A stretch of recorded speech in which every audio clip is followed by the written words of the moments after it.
very warm welcome and thank you for joining us on today's live broadcast. I'm here to give us details concerning everything that has happened in our country over the last couple of days. Happy New Week, and once again, thank you for joining us. We have the drama that has unfolded in Kano State over the weekend as pro-Ado Bayero supporters has actually taken to the streets of Kano to actually air their grievances concerning the fact that Ado Bayero, who happens to be the immediate past Emir of Kano State, was dethroned following the new repeal law of Governor Abba Yusuf of Kano State. And so we have that coming on. We also have His Excellency Peter Obi, who has actually, in his tour, during his tour to the United States, taken a Q&A session from well-meaning Nigerians, and how he has literally taking the bull by the horns to answer questions concerning governance, security, and the current state of our nation. And lastly, we have reactions trailing the fact that Wole Soyinka had actually come out to say derogatory things about our very own His Excellency Peter Obi, calling him unfit. We've had different reactions coming to trail this, and how people have actually come out to say that he is in the wrong despite being an elder statesman. Well, I'm not the only one to have these conversations with me. I have my colleague Peace in the studio. Yeah, Obidient worldwide. I greet una. Una good evening, depending where una they watch us from. I say una welcome again this evening. Una welcome. Divine, you hear what happened for Florida, where our own excellency go now. They do the thank you talk. Right. Saying they try in best. Where I just want me we hear what him talk.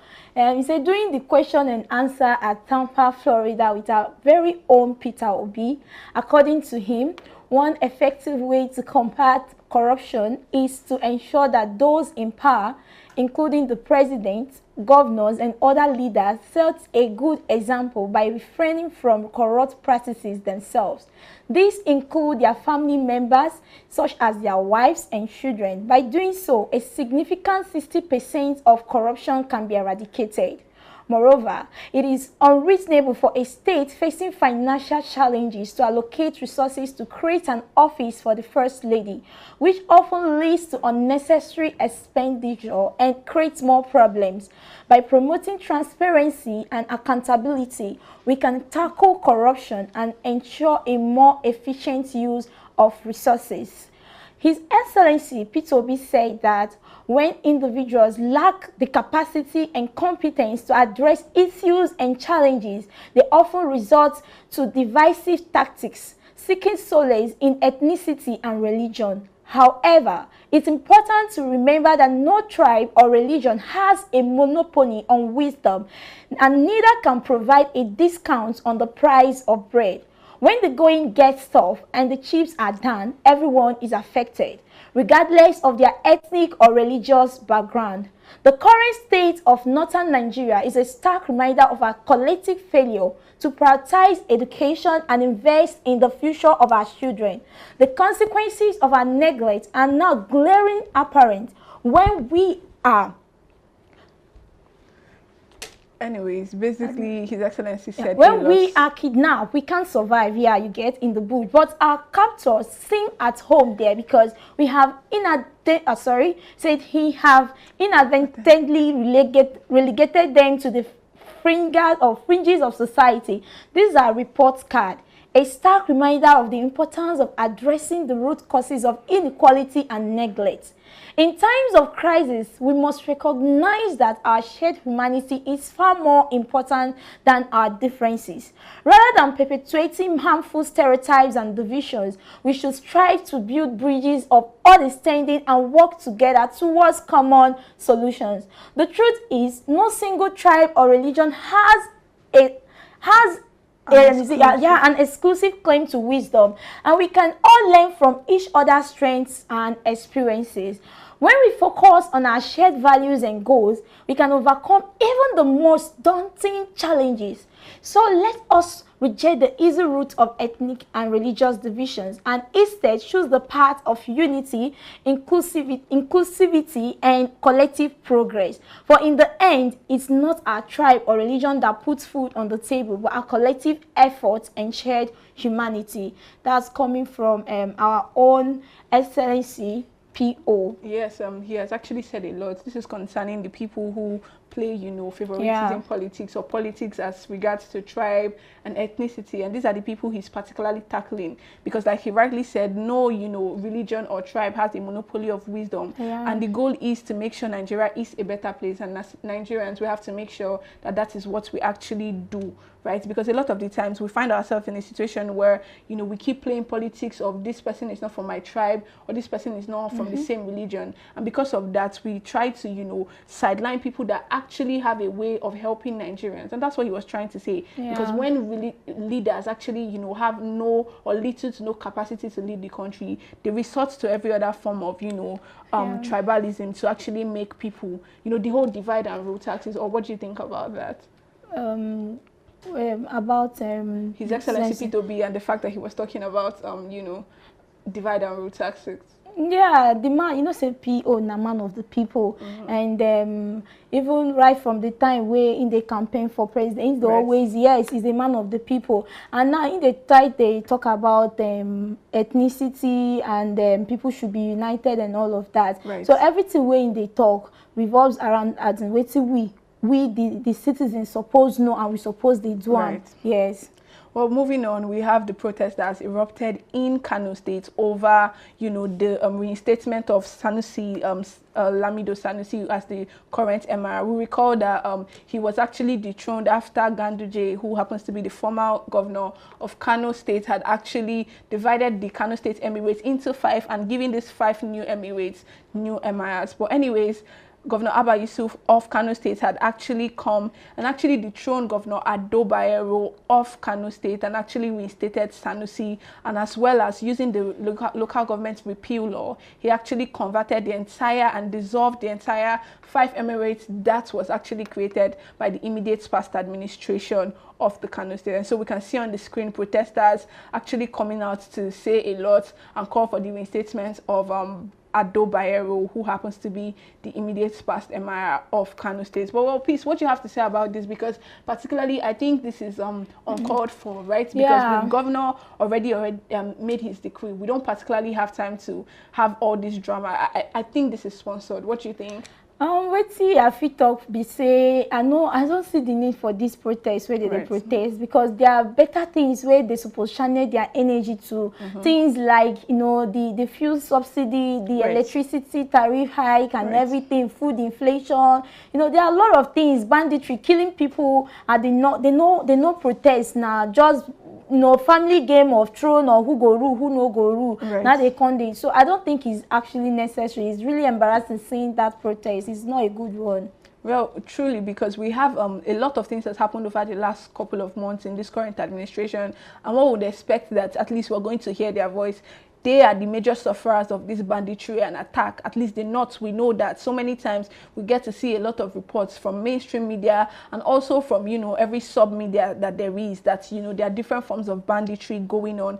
And we don't get to see them channel the same energy. We had fuel subsidy being removed. We had electricity tariff hike that happened, and still we did not get to see these people. So I think they are channeling their energy in the wrong place. And we understand that maybe the former Emir of Kano State, in the person of Bayero, probably had loyalists who were actually loyal to his government and all of that. But at the same time, I think this is uncalled for, and that is our humble opinion here.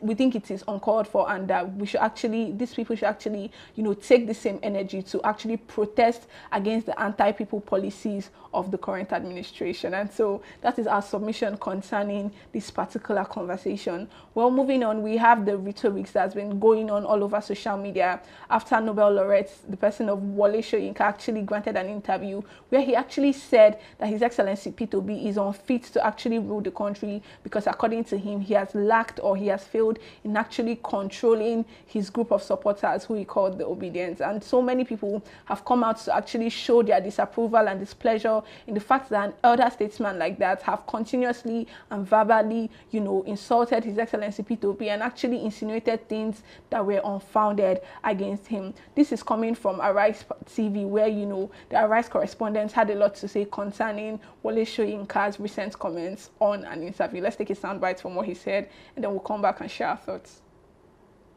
Expected to hear from a leader like Wole Soyinka One thing has to be said. I would like to ask Professor Soyinka and other people, what is this thing about Obi? That means there's something, a goal you people see in this Obi. Because this man did not win elections. And after not winning elections, he's gone about conducting himself, doing his charity, but he's still the main point of conversation. So, kini gan pa Obi? What does that mean? Kini ni pato ni pa Obi? Because this man, he came to visit you. Afterwards, we all know how the visit went into a big hula baloo.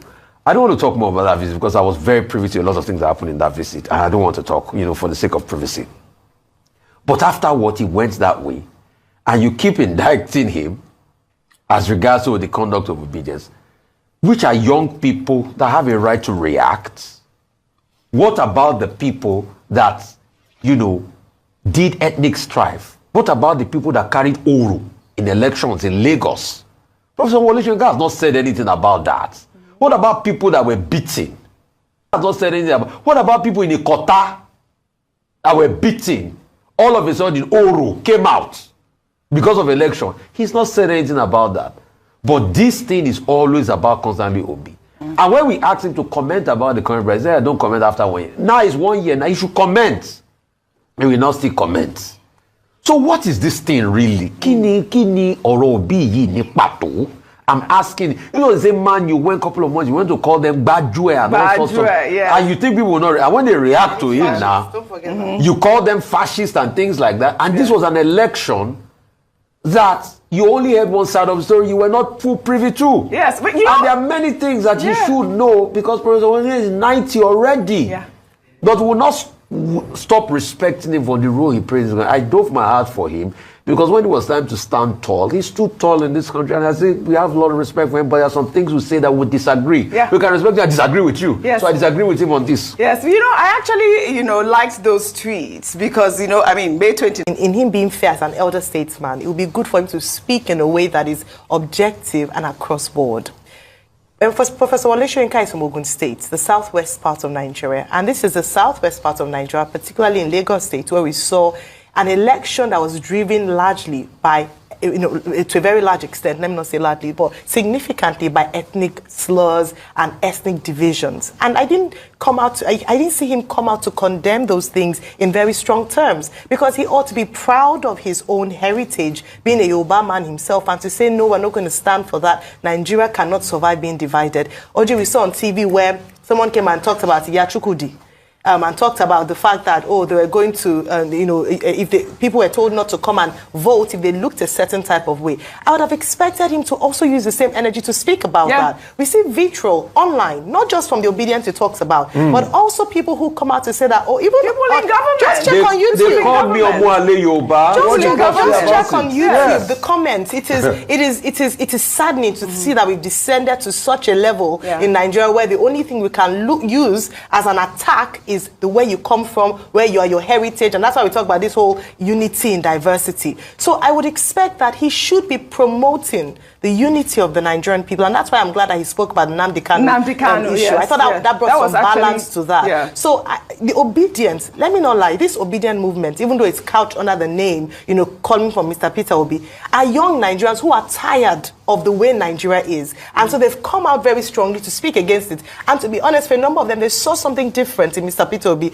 a new hope, a deviation from the normal. And that's why a lot of people were willing and able to stake their lives, in quote, to support him. So it's not because he forced people or he's acting. In fact, if I would say anything, Mr. Peter Obi has conducted himself very well in the course of this and condemned actions at certain times when it came down to it. So I do believe that he should be fair and should be more in support of the idea really is that the Obedients are just young Nigerians that are looking for a new wave of good governance. So they are not just supporters of Peter Obi. They really are supporters of Nigeria, wanting good governance. Well, we've heard from them and we've seen that they're not the only ones that particularly, that have an issue with Professor Wole Soyinka's rhetorics about His Excellency Peter Obi, because to the best of our knowledge and to what is very clear in public sphere, His Excellency Peter Obi has been nothing but respectful to that man. He even paid him various visits, courtesy visits, to actually acknowledge the fact that, we respect you, sir, and we actually respect what you stand for in the literary,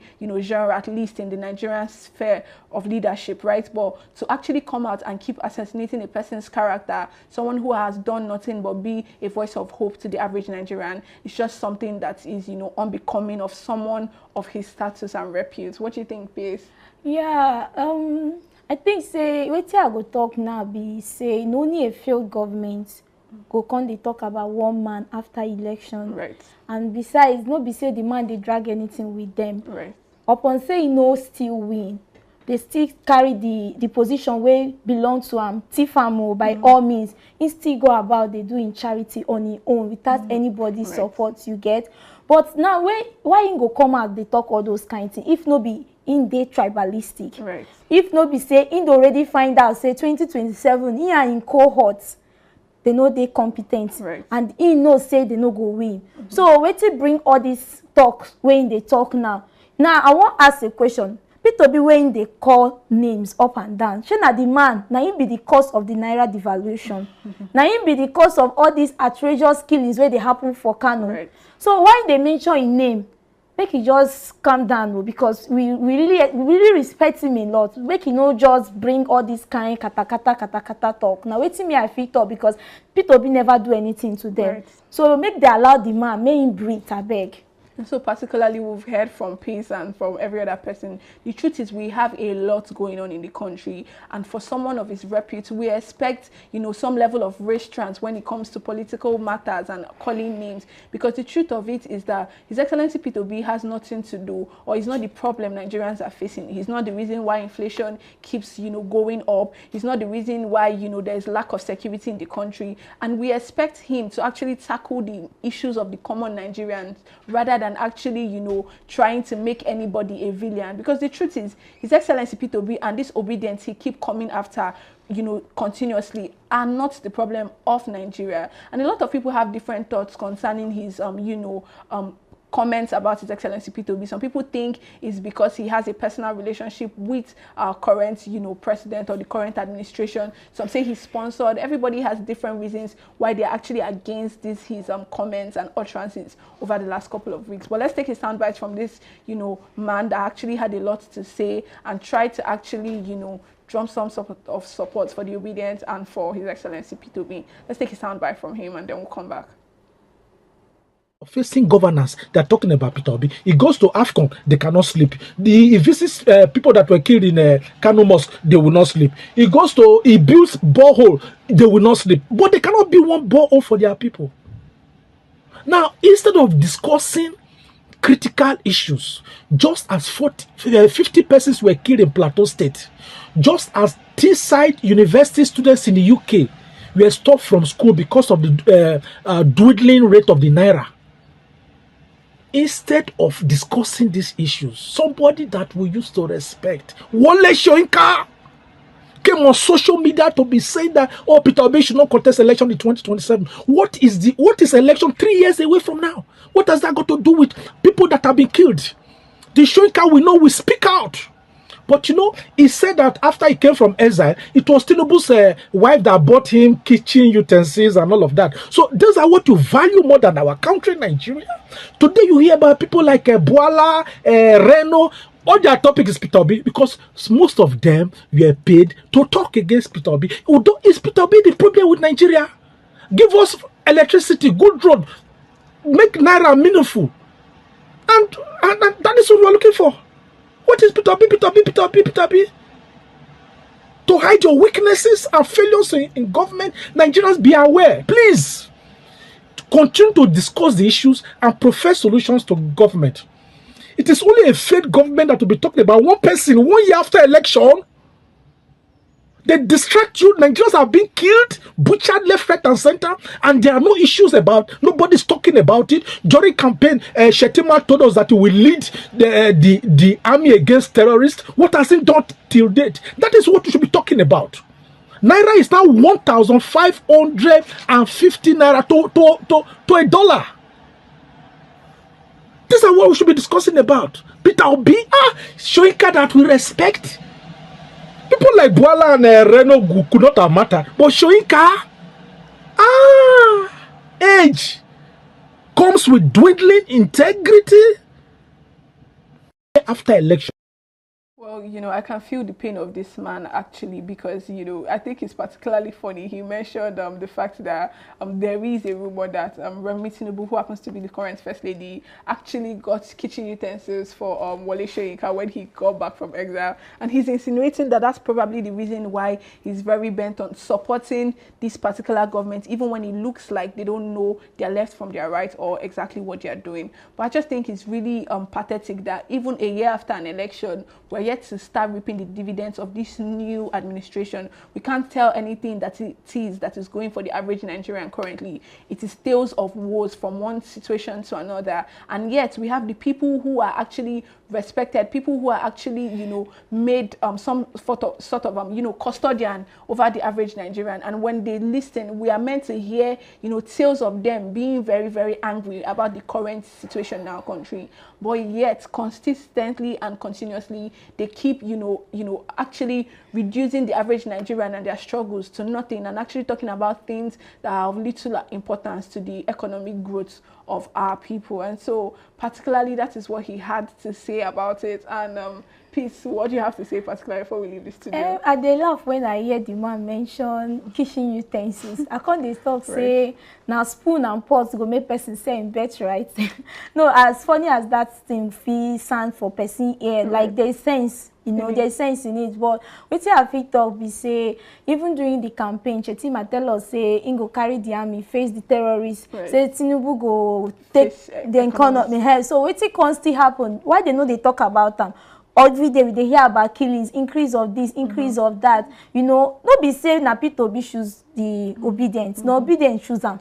Na man of the people. So if they say they don't want am tomorrow, they fit go switch to person where we was. Thank you. So you get my point. Even Rufai said was right when he said there's something good about this PO, that everybody is talking about him because of his intellectual and everything, his his IQ, say Peter Obi gets sense. So I don't know, they should just stop talking about the man and fix the critical thing that we're supposed to talk about at this time. So now it's our feet up with that. Well, we've heard from Peace and we've heard from everybody, but there are a lot of reactions, and this is as much as we can take on today's live broadcast. Once again, thank you for joining us, and do not forget to like, share, and subscribe to this platform, because that's how you can help us, amplify our voice and amplify our little steps, because it is actually necessary that all well-meaning Nigerians are aware of the Obidient Family TV, because this is the only station where we get to broadcast the truth and act as a credible opposition to checkmate the excesses of this current administration and the excesses of the APC-led government. Well, thank you for joining us again, and I would not forget to mention one more time the Obidient Family Cooperative that has gathered a lot of momentum over the last couple of months since its inception. And so once again, if you want to be a part of this epoch-making event and you want to be part of, rewriting history and actually helping us redefine our options against 2027, where we get another opportunity to right our wrongs in the forthcoming presidential election, join the link, follow the link in this platform, in the description box of this video or in the comment section, and actually, join the WhatsApp platform, converse with well-meaning Nigerians, and, brainstorm on ways and ideas on how to move from consumption to production, like His Excellency Peter Obi has always preached. Thank you for joining us again. And there is a video that is coming from a professor who had a lot to say, particularly about this Wole Soyinka and the drama. It is a very long listen, but I think it is very necessary that as Nigerians will listen to it, because he had a lot of questions to ask, not just Wole Soyinka but the average Nigerian. And so we leave you with the soundbite from that. So we'll come your way again. Thank you for joining us, and bye for now. I am your friend, Dr. Charles Apoki. Professor Wole Soyinka goofed. He misfired when he said that His Excellency Peter Obi is not qualified to rule Nigeria because his team is incompetent. I respect him as a Nobel laureate, but he is living in the past.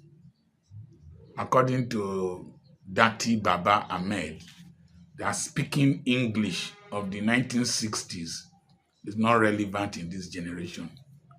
Point number one, I did videos in the time past that this generation will question everything and question any person. This generation, the Bible says, do not touch my anointed and do my prophet no harm. Touch is T-O-U-C-H in that place.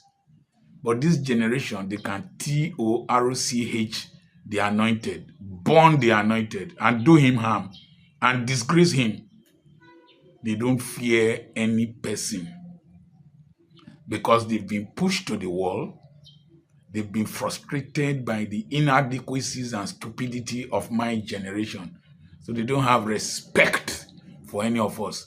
So when you think that you are Wole Soyinka, you are a Nobel laureate, you are one person, you are bishop this, archbishop this, pastor this generation is disappointed in religion, elders, disappointed in the politicians of my era and behind. So don't sit in a pedestal and think that you're a superstar. They will pull you down and tear you to shreds. We messed up. Point number two.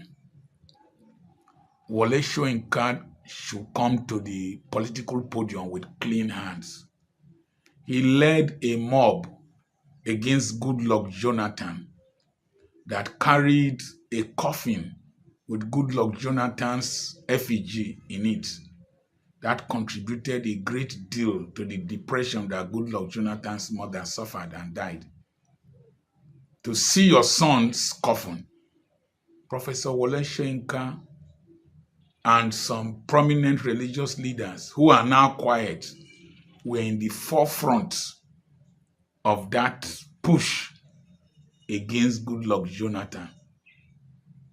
And so he has no moral justification to condemn any person for insulting or abusing him or dragging him. This generation has seen what my generation has done.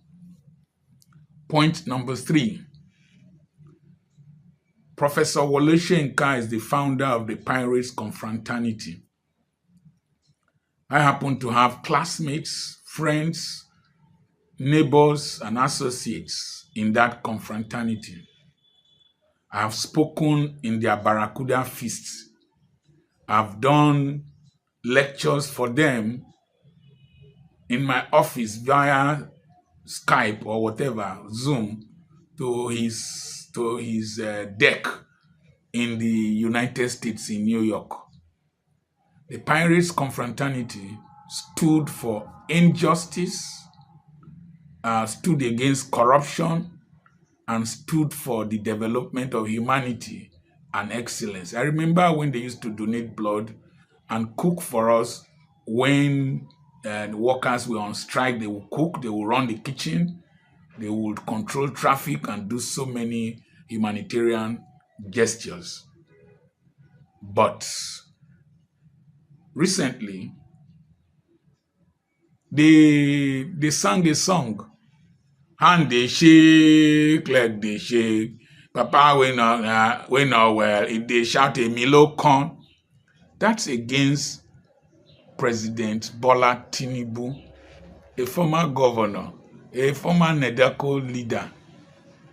Your Pirates Confraternity sang that song, and another one with the Bala Blue song. What did you say? Did that disqualify you, Professor Wole Soyinka, from heading an organization? If you are appointed, would that disqualify you? I ask another question. Prof, I'm lawyer, sir. The Pirates Confraternity you formed, how much control do you have over their activities? You formed that. Peter Obi did not form the Obidient movement. Peter Obi, if you are preparing a salt solution in the lab, if you want to crystallize salt from it, you just take a grain of salt and put it inside. Other the salt in the solution, maybe like potassium chloride or whatever, will start crystallizing around that salt. It's like the way pearls are formed in oysters. A grain, and then the oyster will start secreting pearly material around it. People crystallized around Peter Obi, people who were tired of the corruption, of the backwardness of our nation, the things you fought for this country to become are being desecrated. Those are the people who crystallized around Peter Obi. So, will somebody have disqualified you from winning the Nobel Prize because out of pirates' confraternity, Buccaneers, Eye, Black Axe, and other ones, Vikings, derived their motivation, and then the cult wars and whatever we are having in this country, would it be ascribable to you and prevent you from winning the Nobel Prize? Prof, sometimes we need to reason, we need to think. Prof, sir, I think you misfired. You are out of touch with reality. You have eaten something that is preventing you from speaking well. Sometimes when you pack too much pepper fruit inside your mouth, you find it difficult to speak well. I think you benefited from Tinubu one way or the other, either through sponsorship or relationship, because I find it difficult to believe that you are a tribal bigot, that you have degenerated to that level. I believe you misfired. Prof, this generation, social media, they abuse any person. Social media is a public toilet. If you can't bear the stench, behave like Tinubu that does not watch social media. And you must be very careful what you comment and what you say. Prof, you misfired. You tried in the time past. Your time has passed. Enjoy your retirement. Even me talking, I'm extremely careful, because what is coming up next is not just the anger of abuse. When these Nigerians, these poor Nigerians, are pushed to the wall, they will fight back. Remember the way they looted warehouses filled with palliatives.